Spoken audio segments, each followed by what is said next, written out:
a vision that did not separate the spiritual from the physical, the divine of the human. Now think to me, why are these spiritual figures, so powerful and central in the life of millennial civilizations, erased from the dominant religious discourse that came later? Why, when we look at Judeo-Christian traditions, we find no direct reference to these deities that reigned long before Yahweh?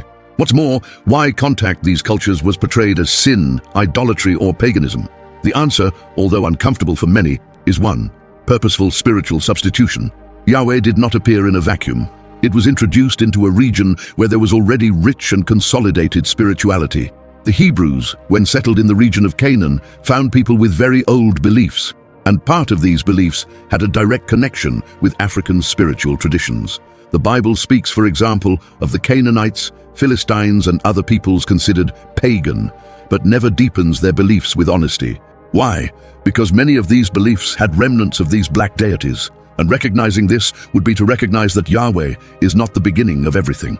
The truth is that over time, there has been a complete reconfiguration of spirituality, from a world full of black gods and goddesses directly connected to nature and ancestry, to a centralized system in a single male god with an increasingly European and distant profile from the original people. This was not just a religious change, it was a profound political, cultural, and spiritual change. And this change has an impact to this day.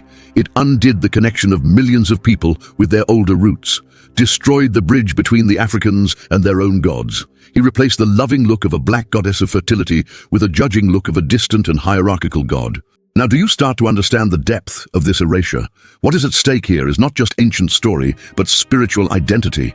What was erased are not just the names of deities, but collective memories, forms of connection with the sacred that did not depend on temples, dogmas, or institutions. The cultures that revered these black gods were systematically demonized. His rituals were considered witchcraft, their symbols seen as the devil's thing, their names forgotten.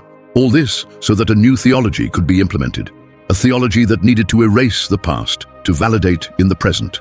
And the more you study, the more you realize that there are hidden connections between these gods and the biblical stories. For example, some scholars indicate that Moses himself, before listening Yahweh on Mount Sinai, had access to Egyptian teachings. He was created at the Pharaoh court, educated in African wisdom. What did he know and never reveal?